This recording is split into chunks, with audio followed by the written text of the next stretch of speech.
Continuando con la clase de núcleo, vamos a entrar de lleno a la descripción de la organela específica. El núcleo está constituido por una envoltura nuclear compleja que consta de una doble membrana con poros que tienen una organización específica. Por debajo de la membrana nuclear vamos a encontrar la lámina nuclear, de la que forman parte componentes del citoesqueleto que son los filamentos intermedios. Por supuesto, vamos a encontrar una matriz en donde está el material hereditario de la célula eucariota, que en este caso se denomina cromatina, y ya vamos a ver cómo está compuesta. Y además vamos a encontrar una organela especial que se denomina nucleolo.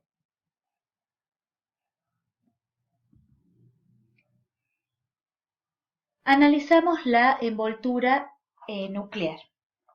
La envoltura nuclear es compleja y está constituida por una doble membrana.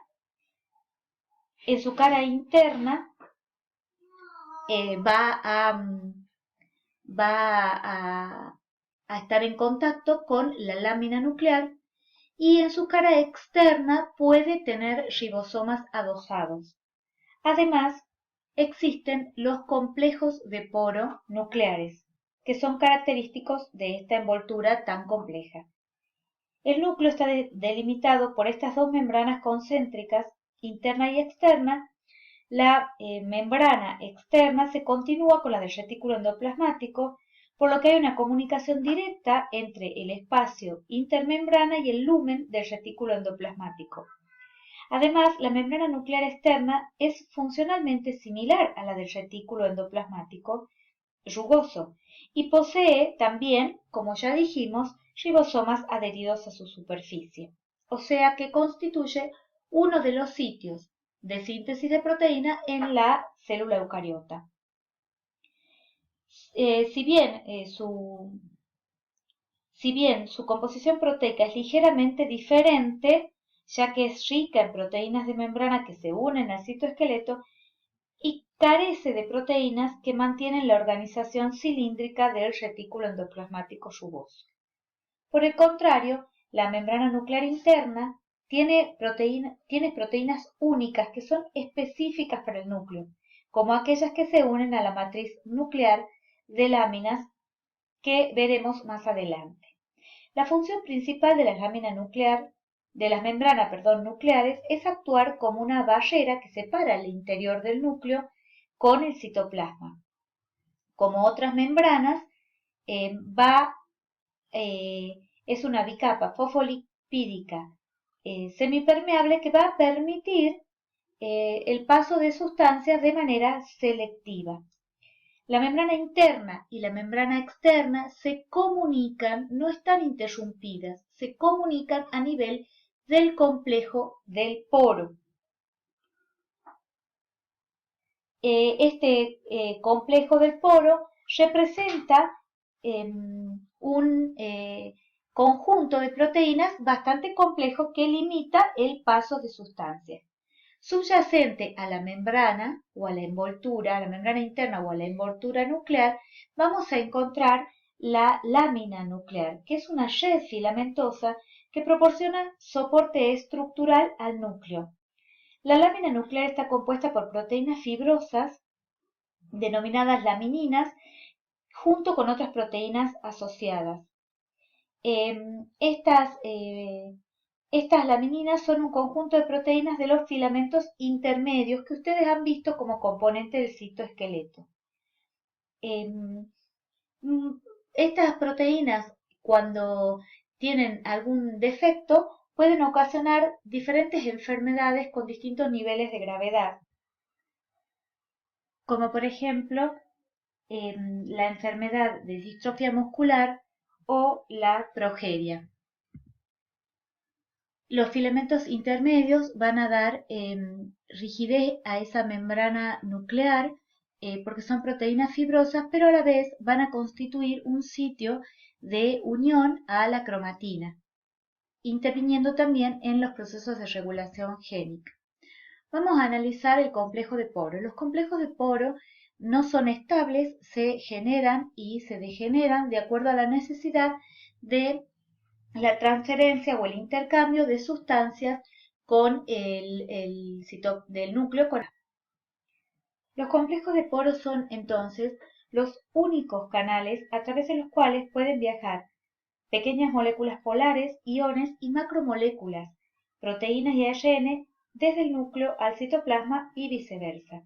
El complejo del poro nuclear es una estructura muy grande, con un diámetro de aproximadamente 120 nanómetros y un peso molecular estimado de 125 millones de Dalton, que significan 30 veces más que el tamaño de un ribosoma, para que ustedes se den una idea.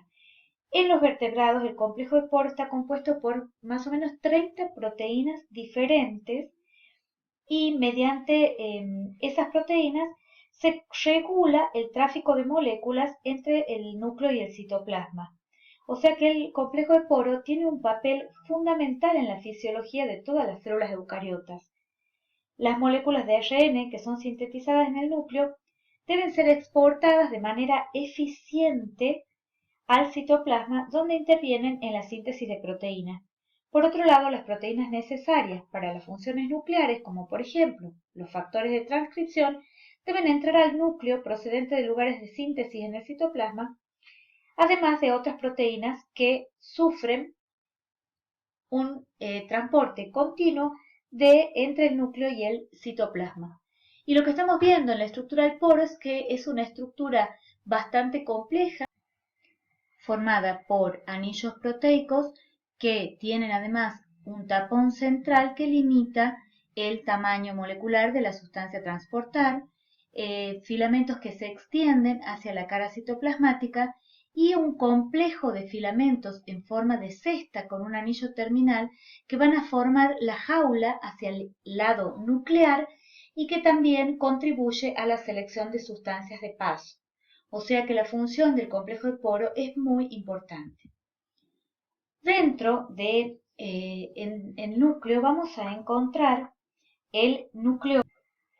El nucleolo es una subestructura que se destaca dentro del núcleo porque es muy densa y es un sitio que tiene lugar, en donde tiene lugar la transcripción y el procesamiento del ARN ribosómico, además del ensamblaje de los ribosomas.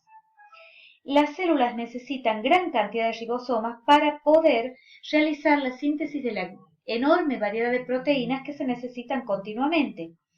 Por ejemplo, las células de un mamífero en continuo crecimiento contienen entre 5 y 10 millones de ribosomas que deben sintetizarse cada vez que la célula se divide.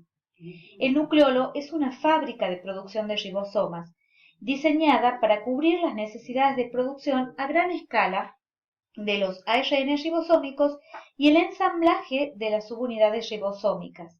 Evidencias recientes sugieren que los nucleolos también poseen un papel más general en la modificación del ARN y que varios tipos de ARN entran y salen del nucleolo en estadios específicos de su procesamiento. Durante la división celular, los nucleolos van a reorganizarse pasando a formar parte de regiones específicas en los cromosomas conocidas como satélites o regiones organizadoras nucleolares. Acá tenemos una microfotografía donde se observa el nucleolo claramente. Lo podemos observar con una tinción específica que consiste en el uso de metales pesados como la plata para poder generar la posibilidad de esta imagen con esta nitidez y gris bien oscuro. Y en el interior del núcleo habíamos dicho que está la cromatina, que es el material hereditario de la célula eucariota. ¿En qué consiste la cromatina? La cromatina no es solo ADN, sino que además del ADN vamos a encontrar proteínas asociadas, proteínas histónicas, proteínas no histónicas y algunos componentes minoritarios que forman parte de esta cromatina, como son el ARN o iones, por ejemplo, magnesio. El genoma de la célula eucariota, a diferencia de la procariota, es muy complejo y esto tiene que ver con el tamaño celular y la complejidad estructural asociada. El genoma posee entonces regiones codificantes que se denominan exones y que significan el 1,2%, es decir, 20.000 a 25.000 genes, e intrones, que son regiones no codificantes que ocupan un 20% del genoma y permiten la formación de distintas combinaciones de exones que posibilitan la síntesis de diferentes proteínas a partir de un mismo gen. Además, contienen secuencias reguladoras de la transcripción y el procesamiento del ARN mensajero. Además de los exones e intrones, va a haber secuencias repetidas y duplicadas que representan un 60% del genoma. Esto es para que ustedes se den cuenta de realmente el nivel de complejidad que tiene el genoma de una célula eucariota y, por supuesto, se verá más en detalle en materias de cursos superiores. Cuando la célula se prepara para la división, el material hereditario comienza a condensarse. Es aquí donde los primeros componentes de la cromatina, los componentes mayoritarios más importantes, que son el ADN y las proteínas histónicas, se asocian en distintos niveles de compactación. El primer nivel se denomina nucleosoma y, como estamos viendo en la imagen, se va a formar un cilindro con un octámero de proteínas histónicas que son H2A, H2B, H3 y H4, dos subunidades de cada una. Este cilindro constituido por las proteínas nucleosómicas va a ser rodeado por casi 2 vueltas de ADN y estas vueltas son selladas por la proteína histónica H1. Así queda determinado el primer nivel de compactación denominado nucleosoma. Cada nucleosoma está unido al siguiente por un ADN espaciador. Cuando ese ADN espaciador se acorta y encontramos 6 nucleosomas en un mismo plano, pasamos al segundo nivel de compactación que se denomina solenoide.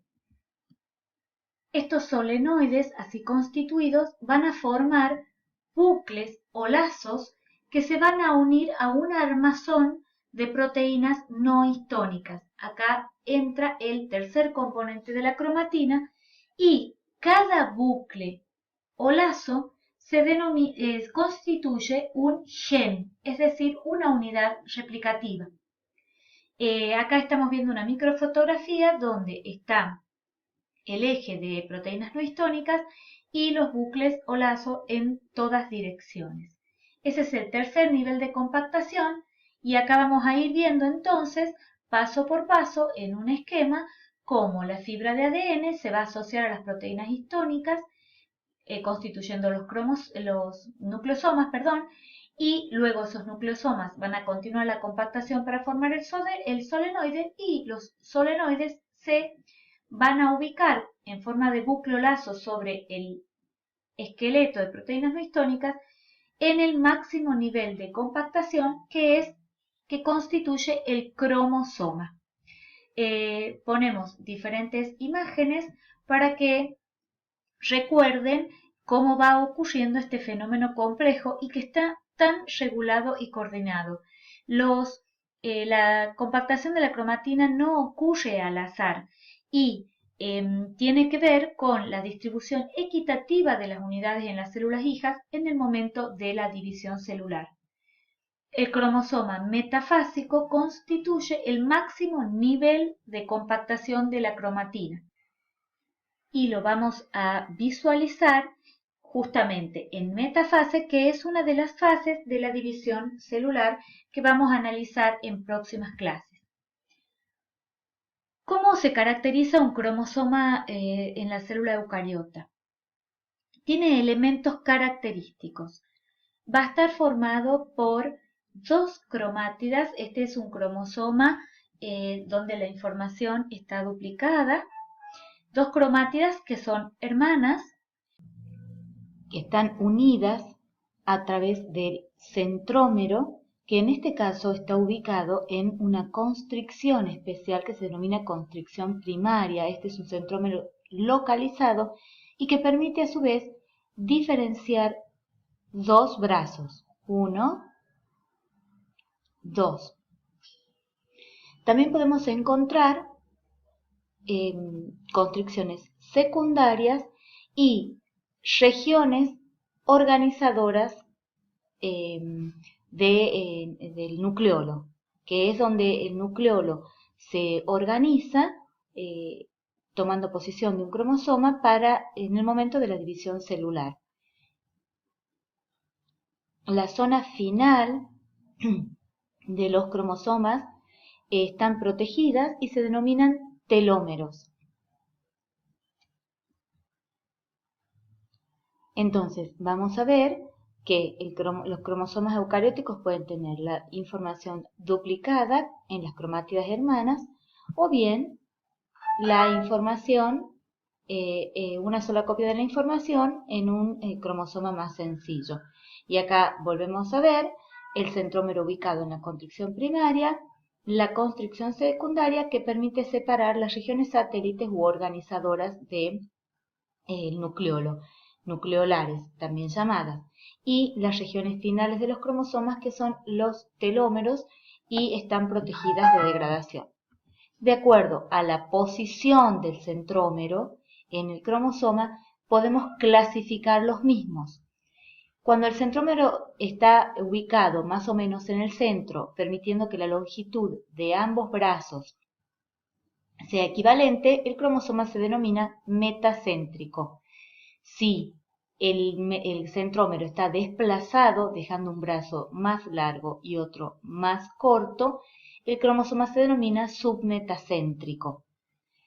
Si hay una diferencia de longitud notables con mayor desplazamiento aún del centrómero, el cromosoma es acrocéntrico, y si finalmente el centrómero se ubica al final de un cromosoma, el cromosoma se denomina telocéntrico. Entonces, como habíamos dicho, el ADN en su función de replicación va a permitir la maquinaria de reproducción. La división celular en la célula eucariota la vamos a ver en las clases siguientes, pero acabamos de ver cómo el material se va a duplicar y cómo la cromatina se va a condensar para ser repartida equitativamente en las células hijas.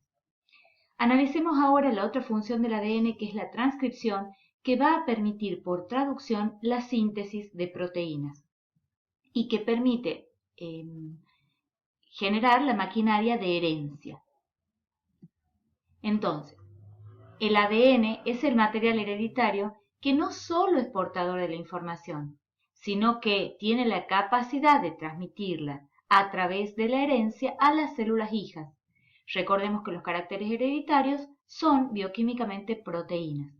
Esta capacidad se da tanto en las células procariotas como eucariotas y se da a través de los mecanismos de transcripción primero, y luego de traducción a la síntesis de proteína. Y previamente las instrucciones de cada célula hija, de cada células hijas, han sido duplicadas mediante la replicación. Esto es lo que se conoce como dogma central de la biología molecular. A partir del ADN que contiene toda la información, se va a poder producir un ARN, que es el que lleva la información del ADN para la síntesis de proteína. Este flujo génico es universal y todos los sistemas vivos, sin excepción, siguen esta dirección única, desde el ADN, pasando por el ARN, hasta la síntesis de proteínas. Por eso es que se denomina dogma central de la biología molecular, porque hasta ahora solo los sistemas químicos no celulares, que no son sistemas vivos, no siguen esta dirección única. ¿Cómo ocurre la copia del ADN en las eucariotas. La replicación o duplicación se inicia abriendo la doble hélice y la replicación va a ocurrir en forma bidireccional, con una cadena molde que funciona en la copia en forma directa y se denomina conductora, y con una hebra que va a duplicarse o copiarse en forma retardada. La copia del ADN es semiconservativa. ¿Esto qué quiere decir? Que una hebra de la cadena de ADN pertenece a la madre y la otra es la cadena nueva generada. Por lo tanto, es semiconservativa. Una de las cadenas corresponde a la hebra original. En el caso de los eucariotas, los orígenes de replicación son múltiples porque el ADN es enorme y muy complejo, a diferencia del ADN procariota, donde la copia se va a producir a partir de un único origen. ¿Qué pasa con la transcripción? Es decir, la copia del ARN mensajero en el caso de las eucariotas. Recordemos que el gran tamaño va asociado de una enorme complejidad estructural y por lo tanto el material hereditario de la célula eucariota es mucho más complejo que el de la célula procariota y comprende zonas que codifican para las proteínas y zonas que no codifican, intrones y exones. Esas zonas, en el momento de la transcripción, van a copiarse en un ARN primario que se conoce también como pre-ARN o transcripto primario y que va a comprender también esas zonas codificantes y no codificantes. Entonces, para poder solo quedar conformados con las zonas que codifican para proteína y salir del núcleo para localizarse en un ribosoma y sintetizar la proteína, ese ARN primario va a tener que sufrir distintos pasos que se conocen como maduración del ARN.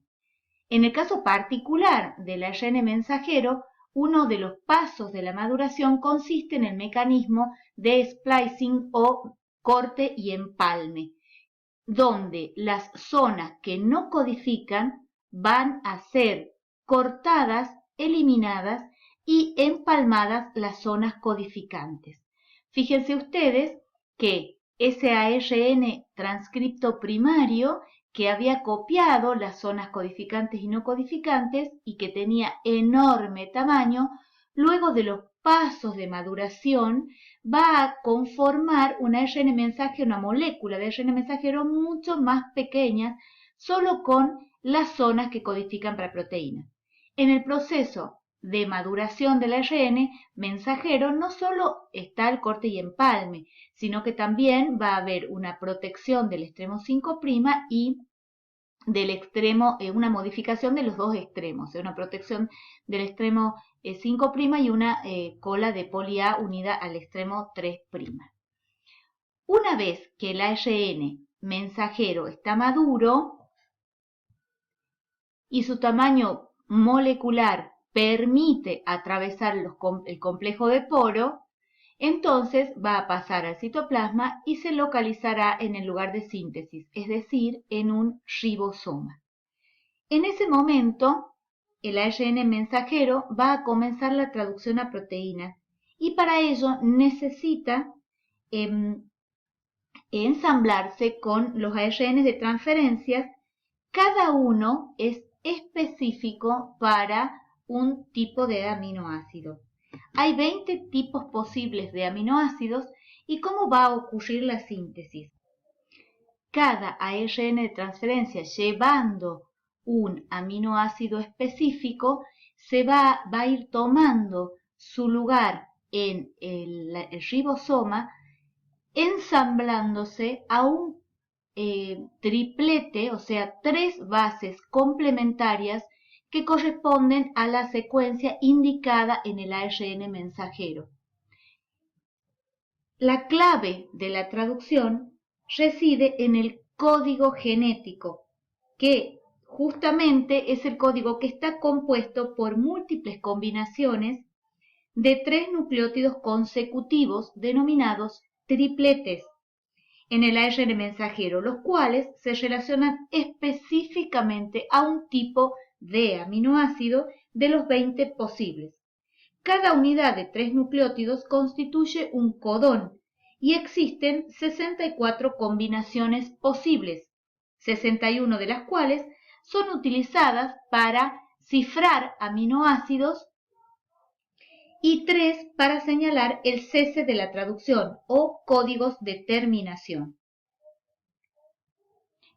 Como vemos en esta imagen, entonces, a través de la coincidencia del codón y el anticodón del ARN de transferencia, cada aminoácido se va a ensamblar en su posición justa indicada en la secuencia. Entonces, va a ocurrir la unión peptídica con el aminoácido anterior, que está colocado también según la secuencia indicada, y entonces se va a ir ensamblando y produciendo el polinucleótido, que tiene una secuencia de aminoácidos indicada por instrucciones específicas del ADN.